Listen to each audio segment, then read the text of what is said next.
dapat positive ang pananaw. Pwede mong diliman ang iyong paningin, pero pwede mo namang liwanagan. Pwede mong palungkotin ang sarili, pero pwede mo rin pasayahin.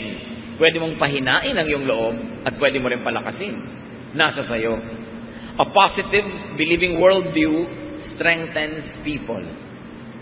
Kahit po sa mga pag-aaral sa mga ospital, yung mga pasyente na may religious beliefs, lalo yung may strong spiritual conviction, mas mabilis sila na mag-respond sa medication. Mas tinatabalan sila ng gamot at ng therapy, at ayon sa pag-aaral, mas mabilis silang gumaling. Napakahalaga na pati ngayon ang siyensya ng medisina ay nagpapatotoo na ang pananalig ng tao mayroong kinalaman sa kanyang kalakasan ng katawan. Na pag buo ang kanyang loob, pati ang katawan niya sumusunod.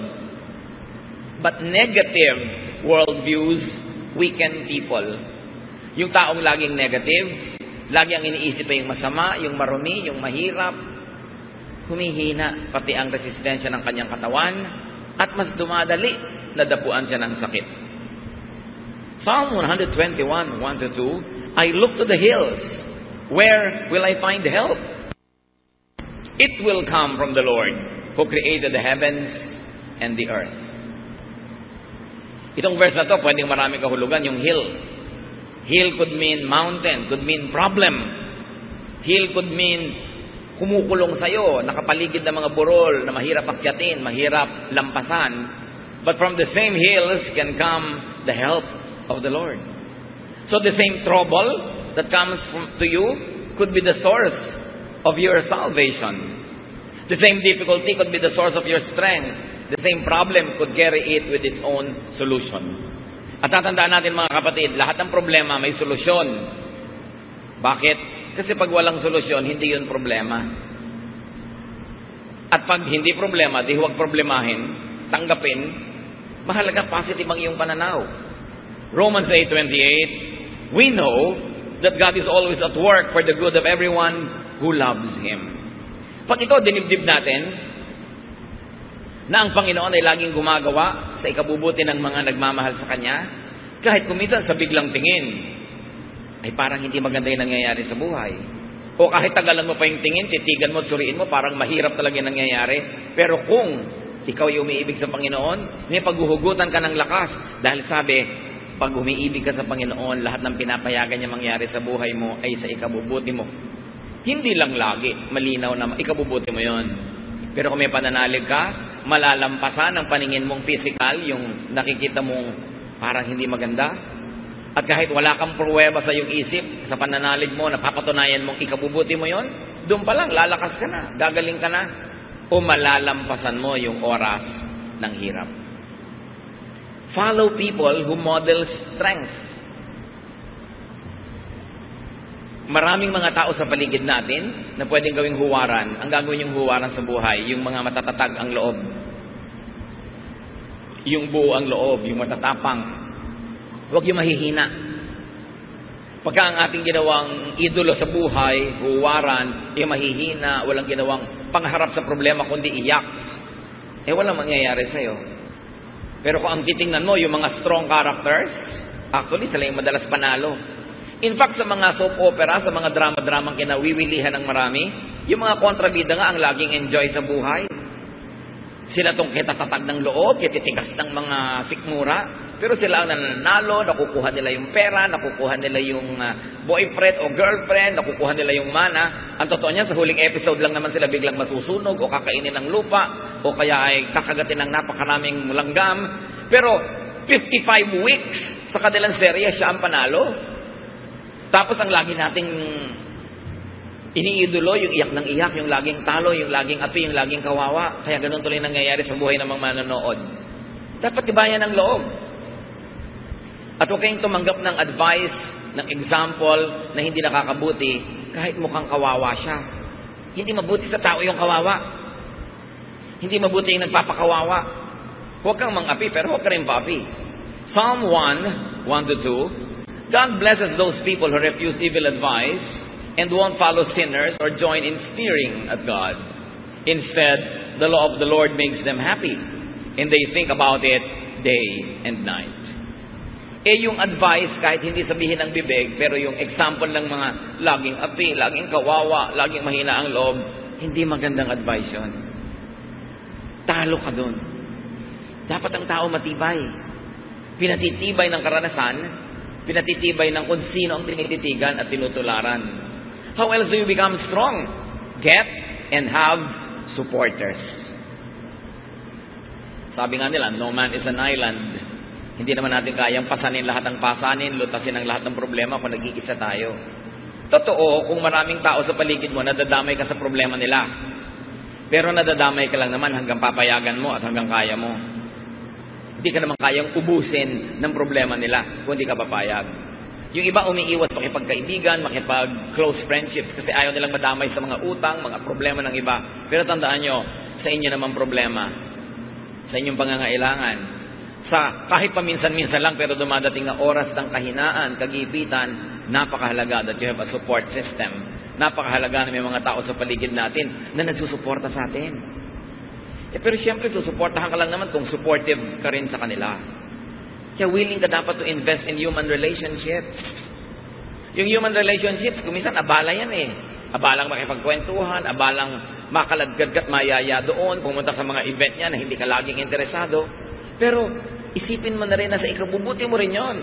Dahil darating ang panahon, kakailanganin mo ang iyong kapwa-tao.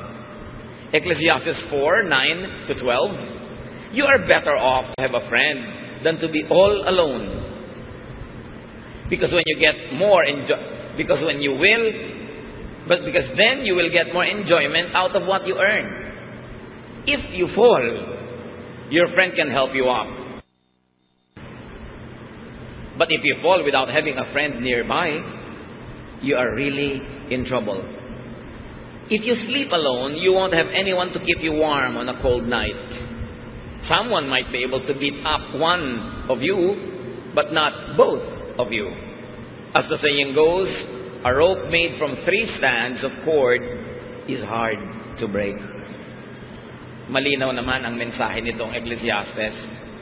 Mas mainam daw na may kasama, may kaibigan, may karamay, may kapartner, merong kang kasama sa iyong buhay. Mas pakikinabangan mo daw ang mga pinaghirapan mo. Siyempre, kung kakain ka, mas masarap naman may kasabay kaysa nag-iisa ka. Kahit pa nga ilibre mo siya, may kasabay ka naman. Kaysa hindi ka nga nagastusan, wala ka inilibre, pero mag-isa ka lang kumakain. At pag daw natumba ka, kung may kaibigan ka, may magbabangon sa'yo. Kawawa naman daw yung natutumbang wala man lang magbangon. Talagang malaking problema daw yon. At kung sa mga magiginaw na gabi, nag-iisa ka lang, baka mag-yelo ka, pero kung may katabi ka, your body heat can help each other, and you will survive. Kung nag-iisa ka daw, pwede ka sigurong bugbugin ng isang tao, pero kung dalawa kayo, hindi naman niya kayo kayang bugbugin pareho sa bahay. Ang 3 hibla ay tinitirintas at pinagsasama-sama ay higit na matibay kaysa 3 hiwa-hiwalay na hibla ng sinulit. Kailangan itong idiin kasi marami mga tao hindi sila willing to invest in human relationships. They are too engrossed with themselves. They like to have their resources only for themselves. Ayaw nila magbigay, ayaw nila mag-share, ayaw nila maabala. Pero mabuti lang yun habang ang tao ay bata at malakas. Kaya yung yabang nasa kabataan. Kaya mo magyabang, kaya mong manikis ng kapwa, kaya mo mag-isa. Kasi malakas ka pa eh. Pero dumarating ang panahon na humihina ang tao, tumatanda, na nakakatayo ka na lang nakakalakad dahil inaakay ka ng iba. Doon mo ngayon maiisip ang halaga ng mabuting pakikisama at pakikitungo sa kapwa. Dahil sino sa mga inapi mo, hindi mo ginawa ng mabuti ang magiging handa na tumulong sa'yo. Yun nga mga tinulungan mo nun, hindi rin lahat willing na tulungan ka. Lalo naman yung hindi mo tinulungan. Kaya dapat ang karunungan dumarating habang kabataan pa lang. Pwede ka magyabang pagbata ka eh. Kayang-kaya mo mag-isa. Pero hindi laging ganon ang buhay. Gusto niyo maging malakas sa oras ng inyong kahinaan? Na wala na talaga kayong lakas? Panghihiram kayo ng lakas ng iba. Kaya kung marami kang tinulungan, marami kang pinahiram, sakali namang di ka makalakad, akayin ka naman ng iba, yung lakas niya ang nagiging lakas mo. Kung di ka makakita, yung pananaw at paningin ng iba ang nagiging paningin mo. Hindi ka makagalaw dahil na-paralyze ka, yung braso, yung kamay ng iba ang gumikilos para sa'yo. In other words, may lakas ka pa rin. Bigay ng iba. Kaya huwag tayo dapat magkukulang sa pagbibigay ng lakas, lalo sa panahon na malakas naman tayo. Hindi naman natin ikamamatay tumulong. At yung lakas na ginamit mo ngayon, hindi mo naman kayang i-save. Pag hindi mo na nagamit yun today, wala ka nang paggagamitan noon. Bukas may ibang lakas, ang ibang mga gawain. Dapat ang tao may kaibigan. At hindi tayo dapat maging maramot na yung ating mga mahal sa buhay ay makipagkaibigan sa iba't ibang tao. Kuminsan kasi may mga magulang, may kapatid na sobrang mga seloso. Ayaw nila na yung mga anak nila ay nakikipagkaibigan kung kani-kanino.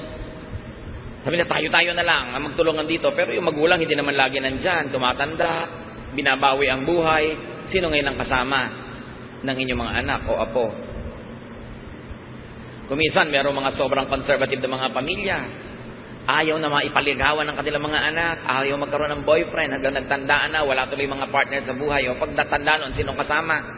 Yung mga mahihigpit na matatanda, yung higpit ng higpit, kaya nyo pa bang samahan yung mga anak nyo at apo pagka sila na lang natira? Pero pinagkaitan nyo na makadevelop ng mga relasyon. Kaya dapat hindi tayo ganun.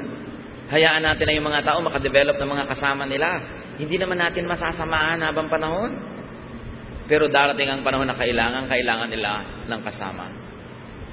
It's important. At kung kayo naman ay halimbawa biglang nagka-boyfriend, nagka-girlfriend, nagka-asawa, huwag yung biglang lilimutin na inyong mga kaibigan, mga kamag-anak, dahil meron na kayong papa na ipinagmamalaki, meron na kayong mommy na ipinagmamalaki.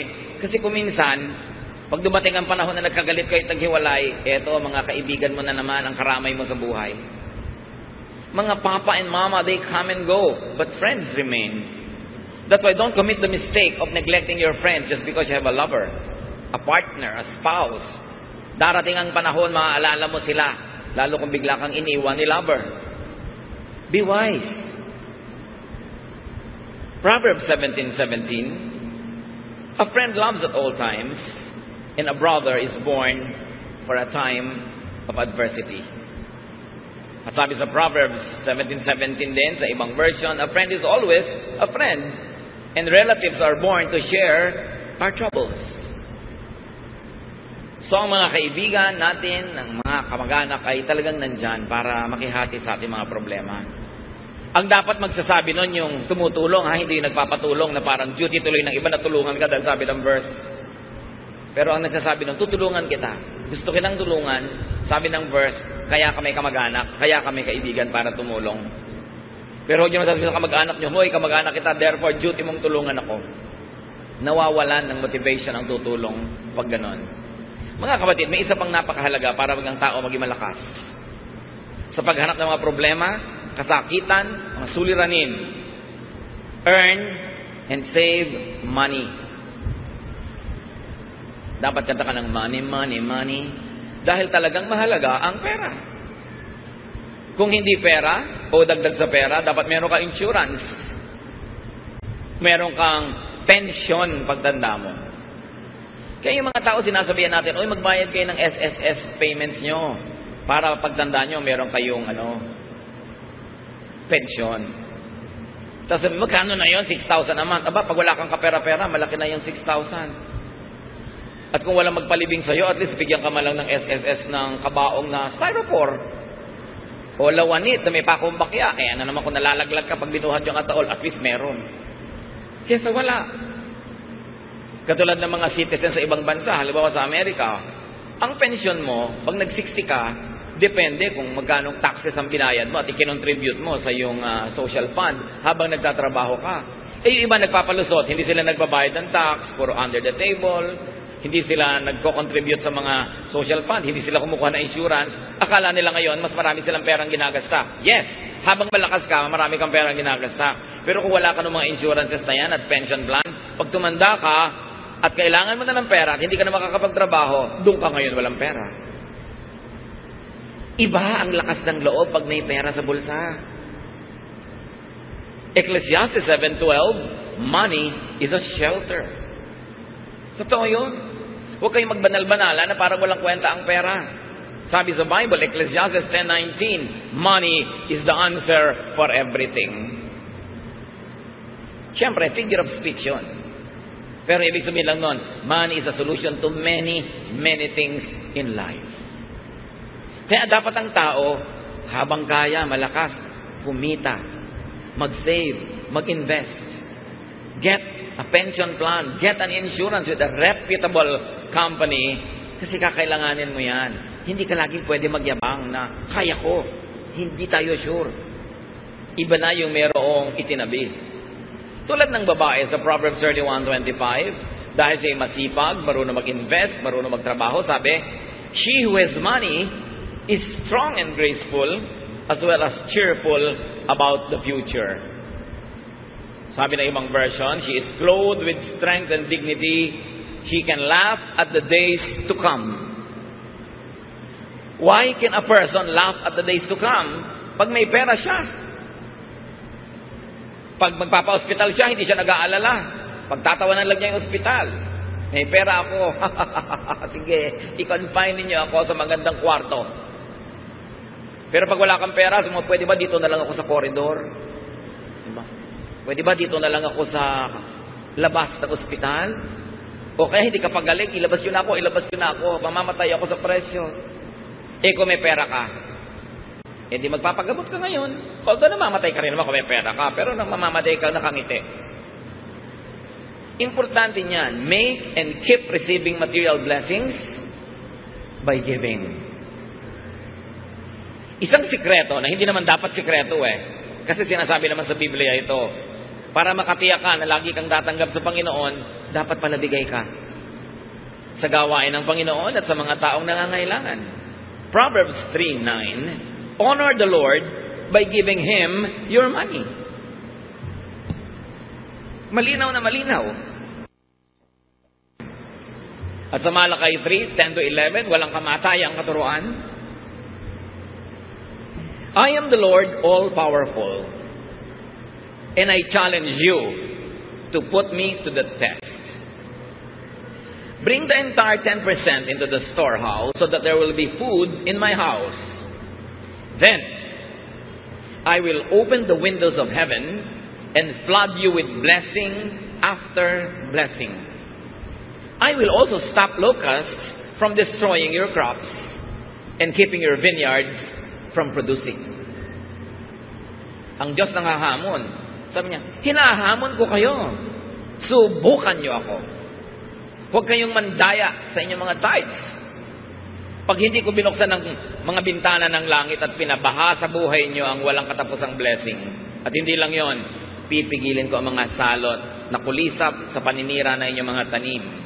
Ipoprotekta ko ang inyong negosyo, ang inyong mga hanap buhay. Alam ganon. At makikita niyo kung gaano ka tapat ang Panginoon sa kanyang pangako. At sabi niya sa Deuteronomy 15:6, no one in Israel should ever be poor. So hindi balak ng Diyos sa kanyang mga anak na may mga mahirap. The Lord your God is giving you this land and He has promised to make you very successful if you obey His laws and teachings that I am giving you today. You will lend money to many nations, but you won't have to borrow. You will rule over many nations, but they won't rule you. That is the promise. Pero merong kondisyon.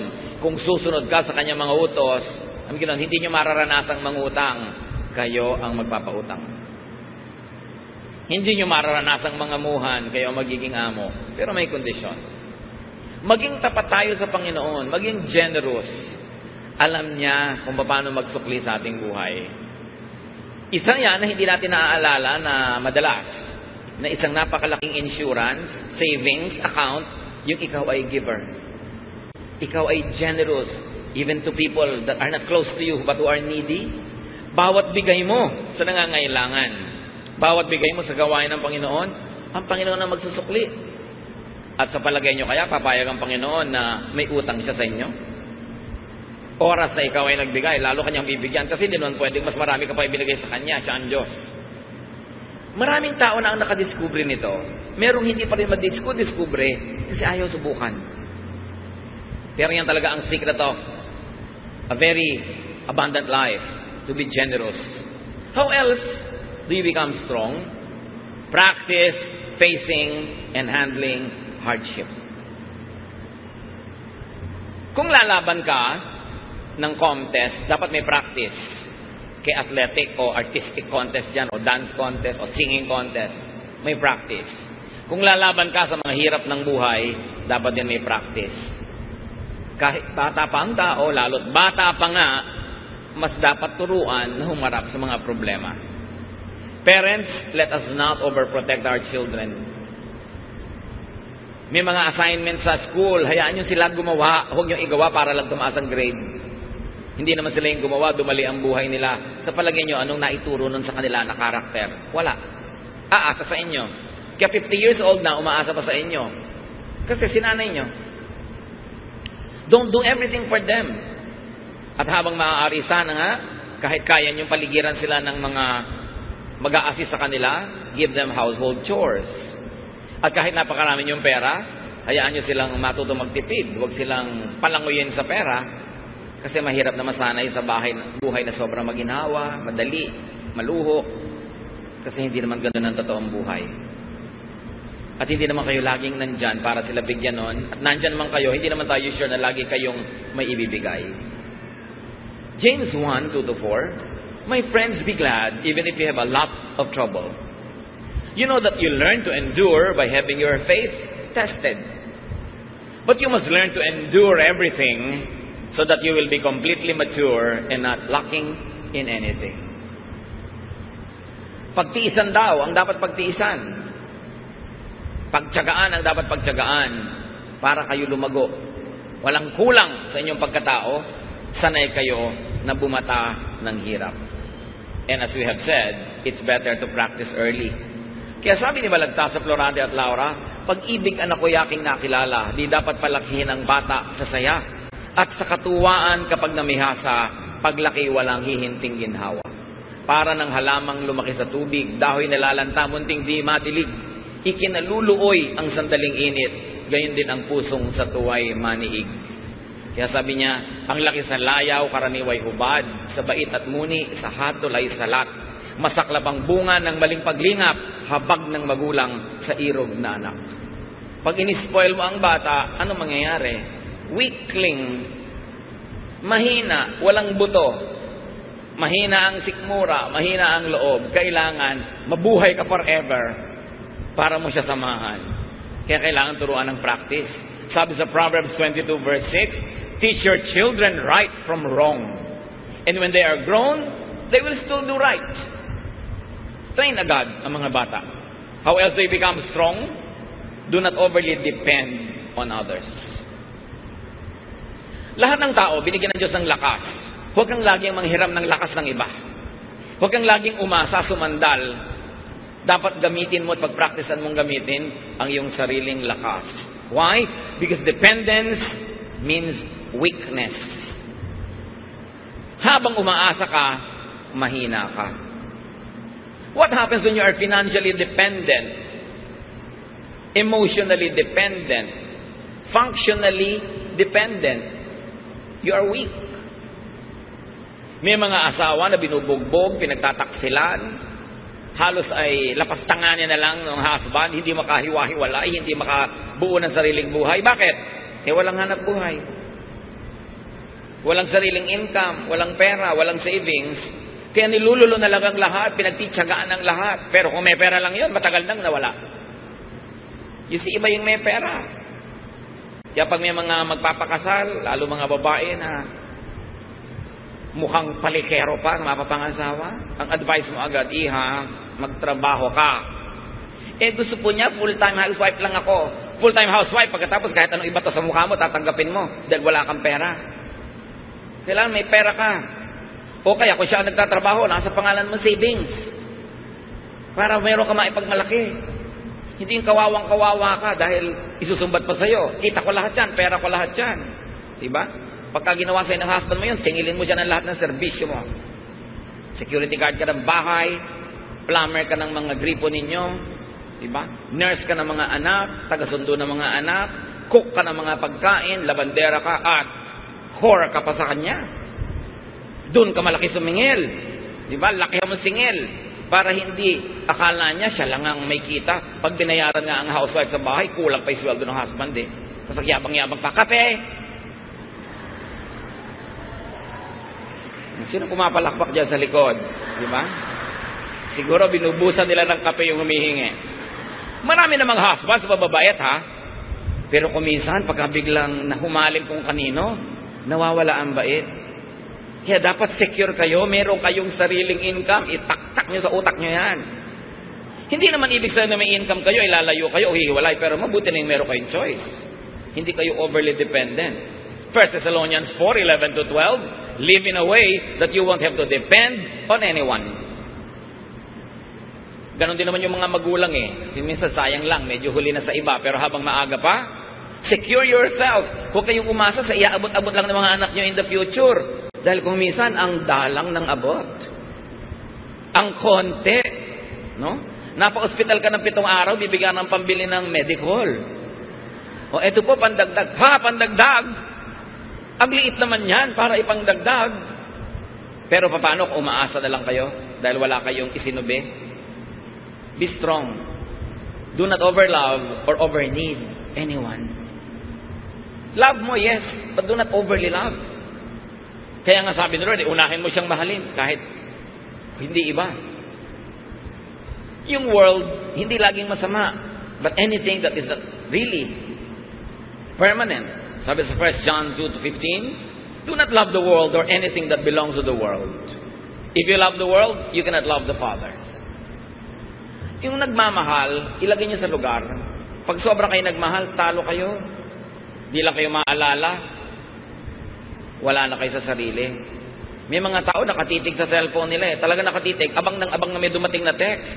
Dumating ka na, dumating ka na, dumating ka na. Wala namang dumadating. Mga advertisement pa ng kondo ang darating. Paano sobrang nagmamahal? Magmahal kayo pero ilagay niyo sa lugar. Hindi dapat kawawain ang sarili. Do not be anybody's satellite. No one is as weak as a person who is madly in love. You weaken yourself.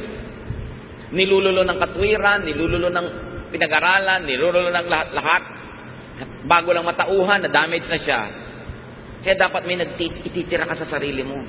Marunong ka siyempre magmahal because God is love and we have to love. Pero huwag kang magpapakabaliw ng sobra-sobra. Lalo sa hindi naman nababaliw sa'yo. May magtatanong pa sa akin, meron po akong boyfriend pero ramdam ko hindi ako mahal. Ba't ka nagtsatsaga? Bakit? Hindi ka pala mahal. Humahanap ka ng sakit ng katawan.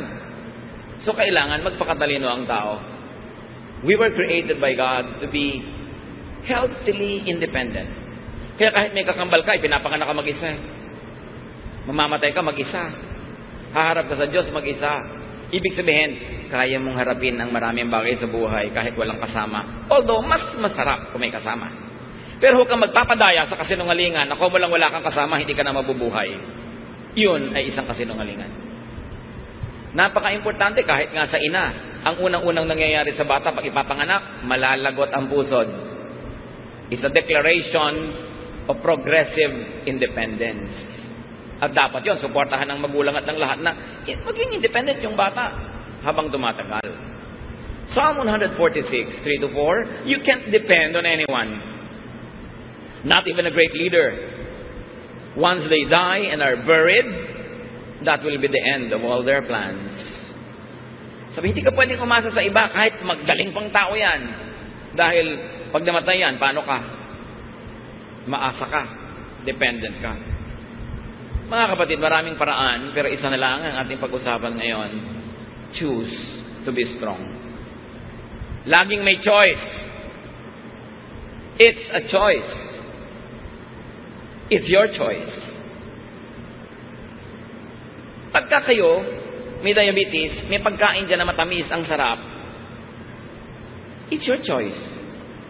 Pipiliin mo bang kumain yan na pagkalunok mo, masarap lang sa dila, pero pag nalulun mo na, nasa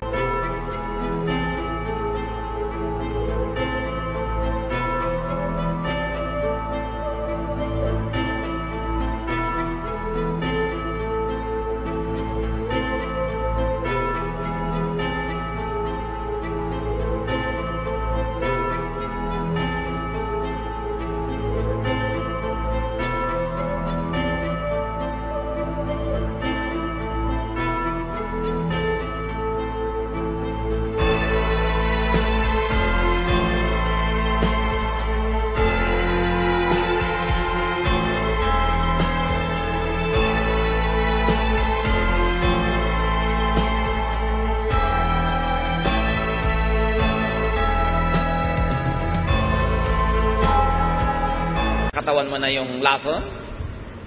O kakainin mo pa rin? It's your choice. May pipiliin kang pagkain A, healthful. Pagkain B, hindi healthful. Alin ang pipiliin mo doon?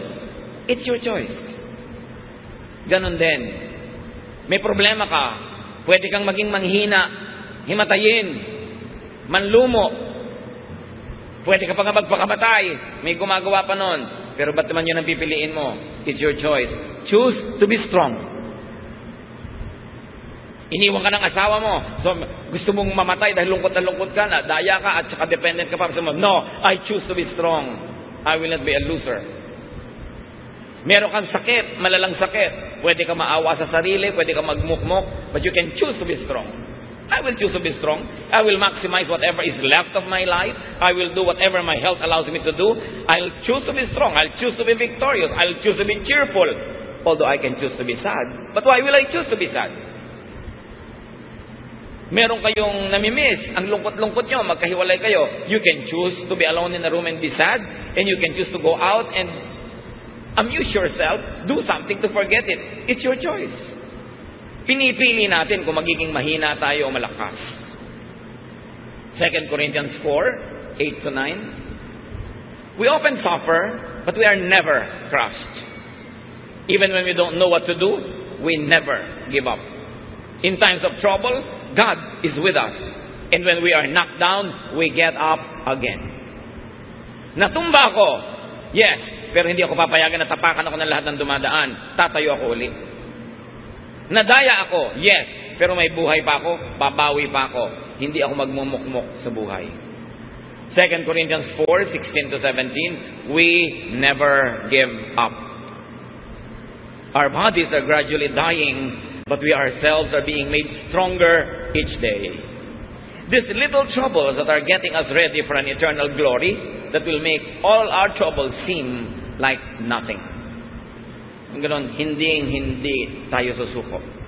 Yung mga problema na yan na ating kinakalaban, magiging trophies yan later. Bawat bato na ihahagi sa atin ay magiging monumento. Bawat sugat ay magiging tropeo. If you choose to be victorious. Kaya sabi sa Deuteronomy 3:31-6, be brave and strong.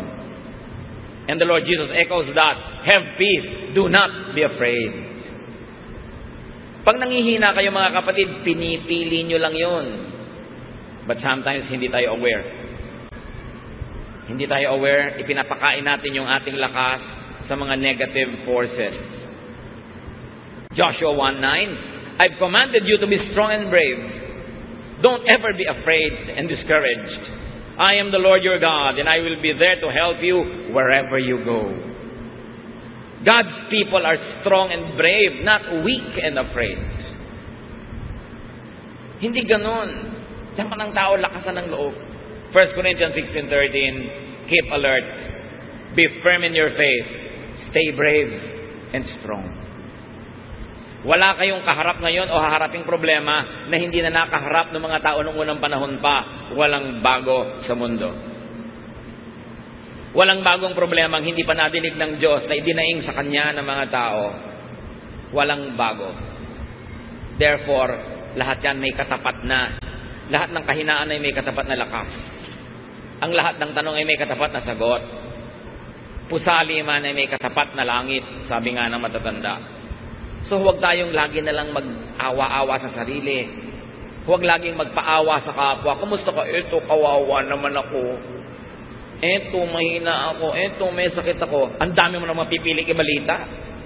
Kumusta ka? Pwede mo sabihin, wow, ang saya ko, nagising pa ako ngayong umaga. Pero pwede mo sabihin, ang taas-taas nga ng BP ko.